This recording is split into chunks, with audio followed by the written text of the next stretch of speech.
going on, everybody, and welcome back to Marvel Nerd Talk. My name's Anthony, aka King P, and today we're going to dive in and discuss the realm of possibility of when Loki stole the space zone in Avengers Endgame, and did he break the loom and become Loki, God of Stories, before Steve Rogers, returned the stones?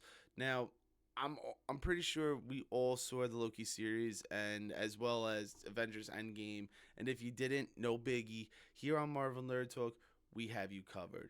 However, before we begin, I want to take a moment to thank everyone for subbing to the channel. I'm glad I could provide everybody with up-to-date Marvel content, and as well as we grow, so does the channel. So I've decided to, once we hit 50 subscribers, I will be choosing one random person to win a Marvel pop figure as a huge thank you to you guys.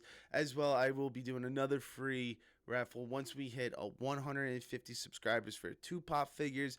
So as a reminder for everyone, and all you have to do to enter is sub to the channel, like the video, and you'll be good to go. So let's begin. Alrighty, so in Avengers Endgame, when Tony Stark, Ant-Man, and Captain America went back to go get the Space Stone and the Mind Stone, after Tony retrieved the case holding the Space Stone, Tony gets pretty much hacked by the Hulk, bashing the door open and being told, no more stairs, no stairs. Alright, so the cube pops out of the case and falls onto the floor where Loki picks it up and jumps through a portal. Now, for everyone that's seen the Loki series, we all know that once Loki goes through the portal, this is the opening to Loki Season 1, Episode 1. So when he uses the cube to disappear from the Avengers Tower, he is transported to the Mongolian desert where he attempts to be a ruler of a few people there before the TVA shows up and to pretty much apprehend Loki and reset the timeline. Now, before we dive further into this issue, we should really discuss a few things first, alright? So, throughout this first season of Loki, we watch him go from this benevolent want-to-be god to someone who doesn't really want to take a throne. So we see in the first couple of episodes, Loki learns that he isn't that powerful. He's not a powerful person there. Infinity Stones don't work in the TVA. With the necklace that they put on Loki, he's unable to use his powers as well. So he's pretty much helpless there. He's a regular, normal, mortal human. So, and this is a big one, and I'm going to say it a lot, guys. The TVA is outside of time. So, keep that in mind. The TVA is outside of time. Now, why is this important, you may ask? All right. So, it's important to note because the TVA is outside of time. This leads to our topic of discussion today. While Loki was in the TVA, how much time went by in our world or on the sacred timeline from when he got grabbed by the TVA to when he finally became Loki, God of Stories? Now, Marvel doesn't really give us an exact time frame, unfortunately. At the end of season 1, we begin to learn about Kang and who who remains, HWR, sorry about that, and he is the one that is seated at the end of time in the Citadel. Now, for those who don't know who HWR is, I want to take a moment and talk about him because the only real solid information we have on him is he stopped the original multiversal war by weaponizing Alioth. Now, hang on, guys. For a moment, let's jump into another movie, okay? And that's going to be Ant-Man and the Wasp: Quantumanium. Because this version of Kang we see, it's unclear whether he is actually HWR or just another Kang variant. However, there are multiple times that he makes suggestions that Kang is HWR, and he is the one that is eventually sitting at the end of time. Now, remember, time works differently in the quantum realm as well as the TVA. A few examples of this is when Janice explained to Kang everyone, saying he was banished, his ship was sabotaged. Now, to take a side note from here, when we see Kang's ship in Quantumanium, we see his ship that crashed, and if everyone remembers from Loki Season 2, Episode 3, title 1893, Victor Timely shows us of what he calls his greatest invention, which is a prototype of what we believe is the same ship that is shown in Ant-Man and the Wasp: Quantumanium. So Victor Timely is a character introduced in the Avengers Annual 21 edition, July 1992. Kang travels back to 1901 and creates the identity of Victor Timely. He uses his future knowledge to fund the Timely industry. And in the MCU, Loki Season 2, Victor is a variant of Kang uh, who received a copy of the TVA handbook from who we come to find out is Ravonna Renslayer that dropped off the book. Now, if we remember, Renslayer was the acting director of the TVA in season 1 and parts of season 2. We find out that her and HWR Kang is her lover. All right. Now, to tie this in with Loki, we have to set a base. We had to set a baseline for you guys of the TVA and Kang. Now, as well, do recommend everybody watching the Loki series. I gotta say, I've watched it about 5 or 10 times now. Yeah, give or take. Different parts all over, but it's just overall a great series, and I really recommend that to everybody. Same thing with Ant-Man and the Wasp, Quantumanium, Deadpool and Wolverine to catch up on the TVA and Kang. So, in the beginning of the episode, I asked everyone to think for a moment and ask yourself, how much time passed as Loki dealt with the TVA as he became God of Stories? Now, the reason why this question is so important to us is because we've learned that a ton of stuff happened in the TVA. All right, from Loki getting picked up to Loki figuring out about Kang to Sylvie killing He Who Remains, variants get loose, Ant-Man deals with the Kang variant in the quantum realm, Deadpool and Wolverine face Paradox trying to erase timelines with the Void Ripper. We find out that Deadpool and Wolverine are the new anchor beings of Universe 10,005. You know, we already know that Loki changed the Loom, and now we have the Tree of Yggdrasil before Deadpool and Wolverine happens.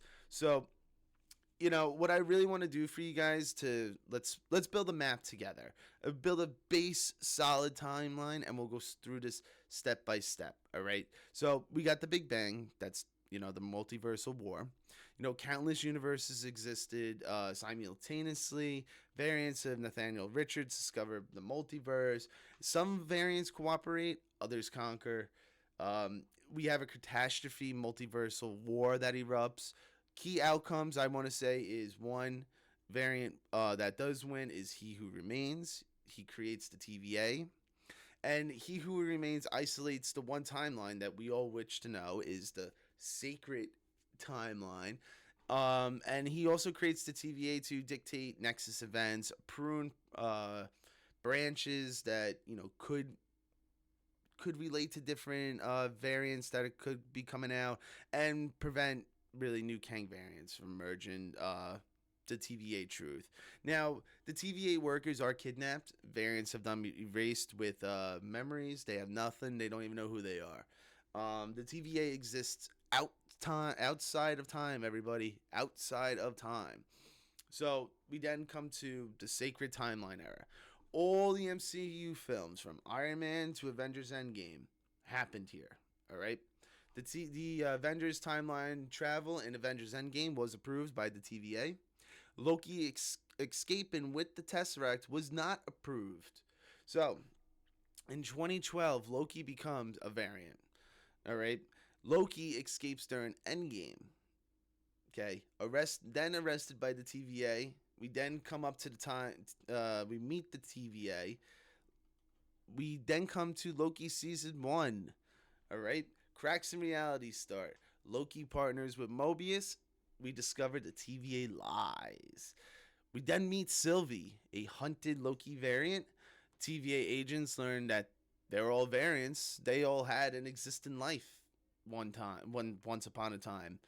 We then arrive at the Citadel at the end of time. Loki and Sylvie reach He Who Remains. He explains he created TVA. Killing him restarts the multiversal war. Critical moments are happening right now. Critical moments. Sylvie then kills He Who Remains. The sacred timeline fractures infinitely. Now, at this moment, retroactively. All of it affects all of time. All right, so we then follow with the immediate aftermath of the TVA being rewritten. Loki returns to a different TVA. Mobius doesn't even recognize him, doesn't even know who he is now at this point. So now because this happened, the everything in the TVA changed.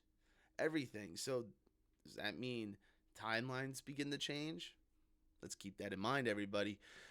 So, a statue of Kang now stands in the middle of TVA, indicates that Kang does control the TVA. A multiversal war unleashed MCU wide effects. Congruent events occur like Spider-Man No Way Home, Doctor Strange, Multiverse of Madness, infinite timelines begin colliding. These events are possible because of Loki broke the sacred timeline. All right. Now in Loki season 2, the TVA doesn't have a master. TVA faces temporal overload. Loki time slips uncontrollably. Discovers the TVA needs a controlling force, or reality collapses. We meet Victor Timely, a Kang variant introduced by Victor Timely. Weird. Uh, 19th century variant of Kang appears, becomes a key to stabilizing time. Loki's sacrifice, he becomes God of Stories. We Loki realizes that TVA without a ruler equals multiversal collapse. He destroys the loom, takes control of all timelines himself, and finally, Loki becomes the living anchor of the multiverse. The TVA shifts from pruning to monitoring Kang variants. Now, Kang variants multiply. Council of Kangs exists across all of timelines. You know, we got Kang the Conqueror, Victor Timely, Immortus, Ramatut, and the Scarlet Centurion. And then, we're coming up to Ant-Man and the Wasp, Quantumanium. The Kang Conqueror is exiled. Warns of a worse Kang. His death is ambiguous. We have pretty much now at the current MCU status, post Loki season 2, the TVA is hunting all Kang variants instead of racing timelines. The multiversal war is delayed, not prevented. And, Loki's sitting at the end of time where we know that Doctor Doom is going to be going after. So now that we've layered that out for you guys, we can start piecing everything together with my theory with Loki. All right. Again, Marvel hasn't gave us a direct amount of time that passed once Loki grabbed the Space Stone and the TVA scooped him. So if Loki did change everything before Captain went back and returned all the stones, then exactly what the Ancient One said back in Avengers Endgame to Bruce did happen. Okay, the stones may have been returned, but to different eras of time, different realities, as well as the set course that we are seeing now. It's not exactly clear with this situation. However, we know Marvel, they leave us things like this open to speculate and limitless ideas and possibilities.